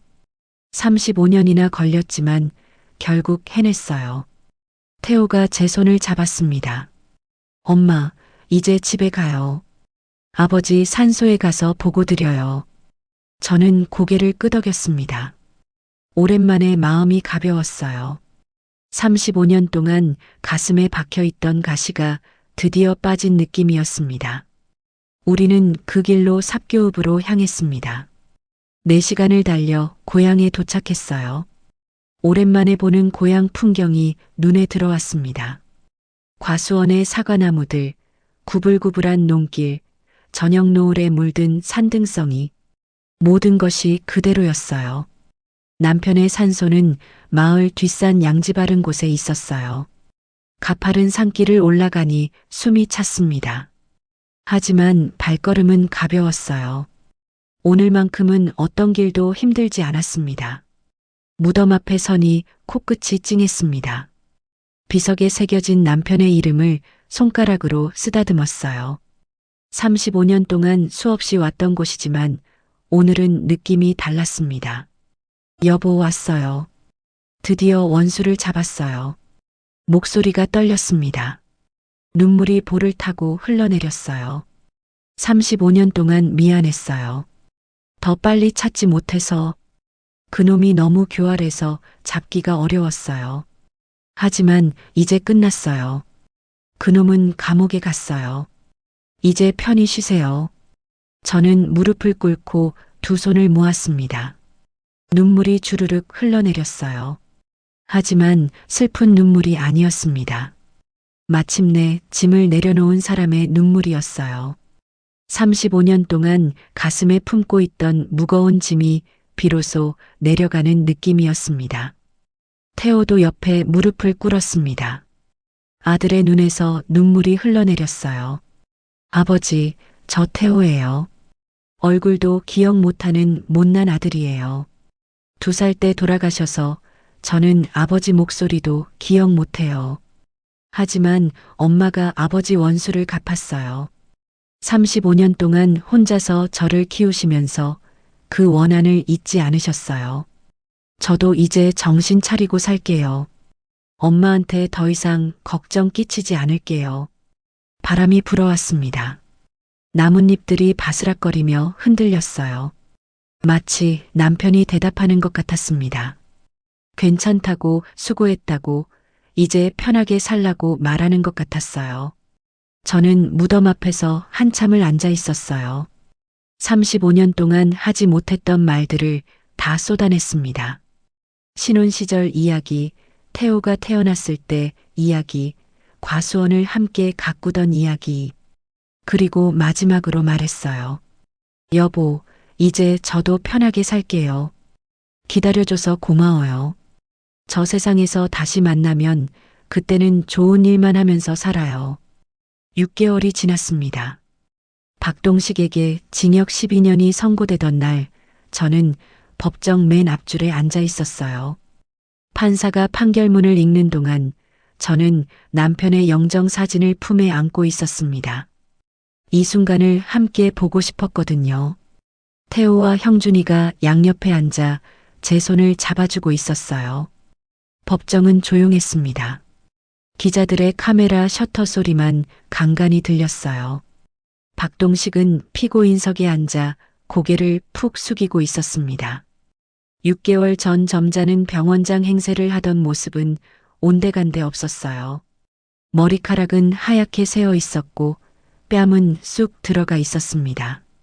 피고인 박동식에게 징역 12년을 선고합니다.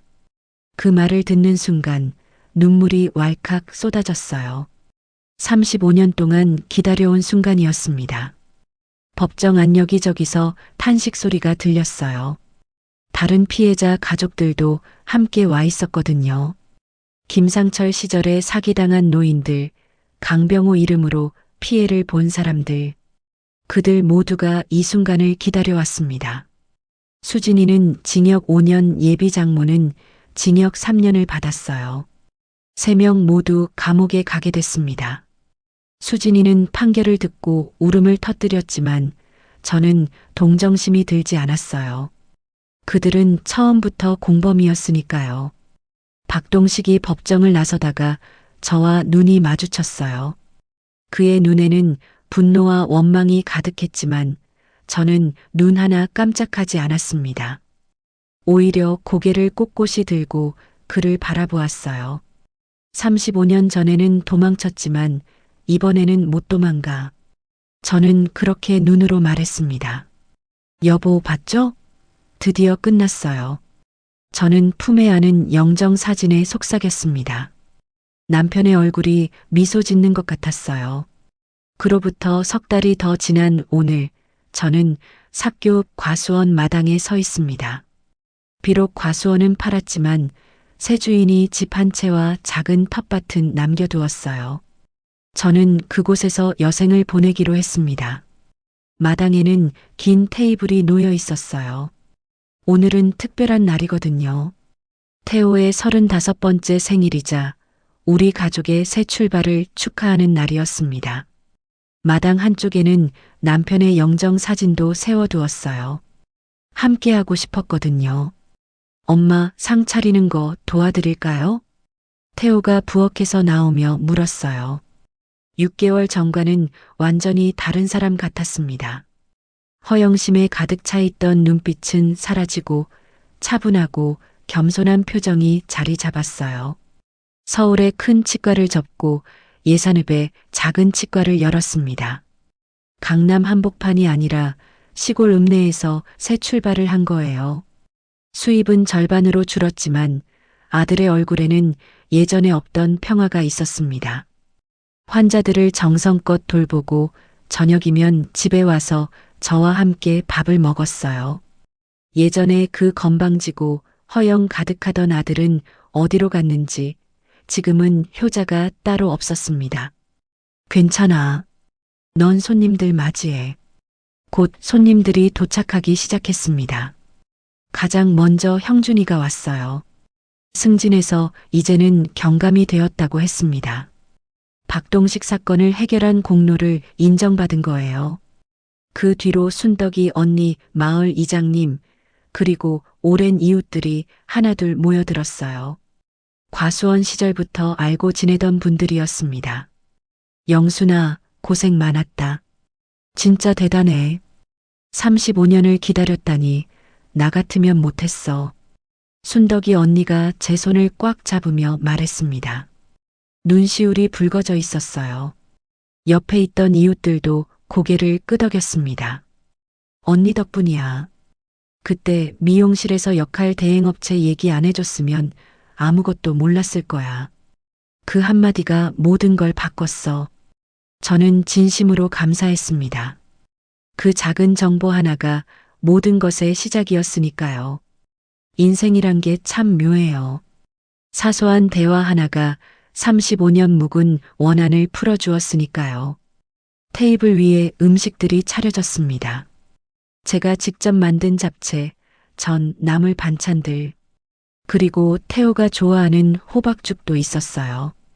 예전에 오피스텔 복도에 쏟아버렸던 바로 그 호박죽이었습니다. 그때는 눈물 범벅이 되어 바닥을 닦았었죠. 이번에는 아들 손에 제대로 전해줄 수 있었어요. 태호가 호박죽을 한 숟갈 떠먹더니 눈물을 글썽였습니다. 다들 잔 드세요. 오늘 축하할 일이 많아요. 형준이가 일어나 잔을 들었습니다. 이모의 35년 묵은 원한이 풀린 것, 태호 형의 새 출발, 그리고 이모 건강하신 것. 다 축하드려요. 모두가 잔을 부딪혔습니다. 맑은 소리가 저녁 공기에 울려 퍼졌어요. 저는 잠시 자리에서 일어나 마당 한쪽으로 걸어갔습니다. 해가 지고 있었어요. 하늘이 붉게 물들고 산등성이 너머로 노을이 번지고 있었습니다. 주황색, 분홍색, 보라색이 뒤섞인 아름다운 하늘이었어요. 이 풍경을 남편과 함께 보던 때가 있었습니다. 신혼 시절, 우리는 이 마당에 나란히 앉아 저녁 노을을 바라보곤 했어요. 남편은 저를 꼭 안아주며 말했었죠. 영순아, 우리 평생 이렇게 살자. 부자 안 되어도 좋아. 그냥 이렇게 같이 노을 보면서 늙어가자. 그 약속을 지키지 못한 게 한이었습니다. 여보, 오늘 태호 생일이에요. 35살이 됐어요. 저는 하늘을 향해 말했습니다. 목소리가 떨렸어요. 당신이 떠난 후로 혼자 키웠는데 이제야 제대로 된 사람이 된 것 같아요. 늦었지만 우리 아들 잘 컸죠? 허영심 때문에 잠깐 길을 잃었지만 이제는 바로잡았어요. 당신 닮아서 원래 착한 애예요. 바람이 살랑 불어왔습니다. 마치 남편이 대답하는 것 같았어요. 그래, 고생했어. 라고 말하는 것 같았습니다. 태호가 제 옆으로 다가왔습니다. 손에 작은 상자 하나를 들고 있었어요. 엄마, 이거 드릴 게 있어요. 뭔데? 태호가 상자를 열었습니다. 안에는 금반지 하나가 들어 있었어요. 소박하지만 정성이 담긴 반지였습니다. 엄마 결혼 반지 예전에 빚 갚느라 파셨잖아요. 이건 제가 번 돈으로 산 거예요. 엄마한테 드리고 싶었어요. 저는 눈물이 핑 돌았습니다. 35년 전 빚쟁이들한테 시달리며 울며 겨자 먹기로 팔았던 결혼 반지. 그걸 아들이 기억하고 있었던 거예요. 태호야, 엄마 그동안 정말 미안했어요. 저 때문에 얼마나 속상하셨을지. 가짜 엄마를 세우고 엄마를 부끄러워하고 촌스럽다고 수준이 다르다고 생각할수록 부끄러워요. 어떻게 그런 생각을 했는지. 태호의 눈에서 눈물이 흘러내렸습니다. 어깨가 들썩거렸어요. 그때 엄마가 쓰러지셨다는 소식 듣고 정말 죽고 싶었어요. 내가 뭘 한 거지, 왜 그랬지 후회했어요. 그리고 아버지 원수가 바로 눈앞에 있었는데 저는 그 사람한테 굽실거리고 있었고 정말 못난 아들이에요. 저는 아들의 볼을 쓰다듬었습니다. 됐어. 다 지난 일이야. 중요한 건 지금부터야. 이제부터는 다를 거예요. 엄마한테 효도하면서 살게요. 아버지 못 가지요. 아버지한테도 떳떳한 아들이 될게요. 저는 아들을 끌어안았습니다. 품에 안기는 아들의 어깨가 든든했어요. 어느새 이렇게 컸구나. 35년 동안 혼자 키운 아들이 드디어 어른이 된 것 같았습니다. 힘들었던 세월이 스쳐 지나갔어요. 새벽같이 일어나 과수원에서 일하던 날들, 빚쟁이들한테 시달리던 날들, 태우 학비 대느라 끼니를 굶던 날들. 그 모든 게 헛되지 않았구나 싶었습니다. 태호야, 엄마는 내가 건강하고 행복하게 사는 게 소원이야. 돈 많이 벌 필요 없어. 사람들한테 정직하게 대하고 마음 편하게 살아. 남 속이지 말고 남 무시하지 말고. 그게 최고야. 태호가 고개를 끄덕였습니다. 네, 엄마. 약속해요.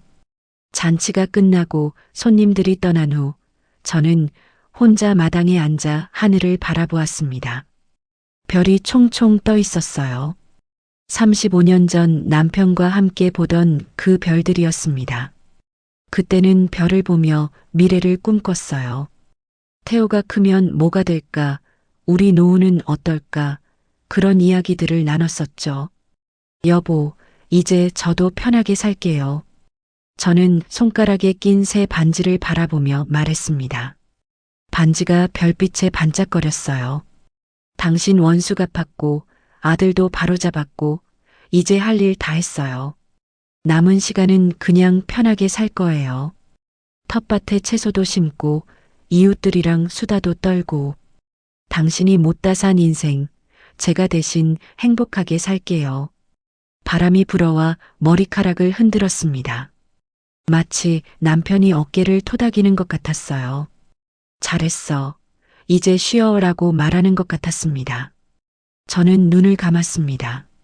35년 동안 짊어지고 있던 무게가 완전히 사라진 느낌이었어요. 이제는 미움도 원한도 슬픔도 다 내려놓을 수 있을 것 같았습니다. 가슴 한가운데 박혀있던 가시가 빠지고 그 자리에 따뜻한 무언가가 채워지는 느낌이었어요. 문득 남편의 목소리가 들리는 것 같았어요. 멀리서 바람을 타고 들려오는 것 같은 그리운 목소리였습니다. 영순아, 수고했어. 이제 행복해도 돼. 저는 미소를 지었습니다. 눈물이 흘러내렸지만 행복한 눈물이었어요.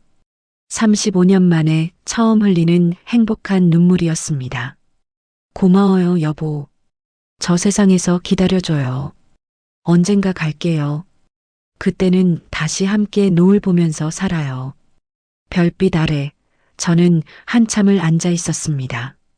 35년 만에 처음으로 마음이 완전히 평화로웠어요.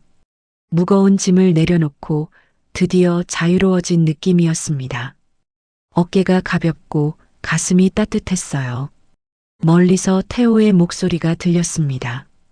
엄마 안 들어오세요? 밤이슬 맞아요. 저는 미소를 지으며 자리에서 일어났습니다. 아들이 기다리고 있었어요. 이제 저도 행복해도 되는 거였습니다. 새로운 시작이었습니다. 여러분 오늘 사연 어떠셨나요? 조선 후기 실학자 다산 정약용 선생은 20여 년간의 유배 생활 동안 자식들에게 수많은 편지를 보냈는데요. 그중 한 구절이 있습니다. 원수를 갚되 급하게 하지 말고 때를 기다려 바르게 하라. 세월이 흘러도 진실은 반드시 드러나니 정의는 느리되 결코 길을 잃지 않는다. 오늘 사연 속 영순 씨도 35년이라는 긴 세월을 기다렸습니다. 급하게 복수하려 들지 않았고 때가 왔을 때 정정당당하게 진실을 밝혔습니다. 미움에 삼켜지지 않고 끝까지 바른 길을 걸었기에 결국 원수도 갚고 아들의 마음도 되찾을 수 있었습니다. 살다 보면 억울한 일을 당하고도 참아야 할 때가 있습니다. 하지만 진실은 사라지지 않습니다. 정의는 때로 느리지만 결코 길을 잃지 않으니까요. 오늘 하루도 묵묵히 바른 길을 걸어가시는 여러분 모두를 응원합니다. 오늘 사연이 마음에 닿았다면 더 좋은 사연으로 찾아뵐 수 있도록 구독과 좋아요를 부탁드릴게요. 그리고 사연의 주인공을 위한 따뜻한 말씀도 댓글로 부탁드립니다. 꿈꾸는 사연이었습니다.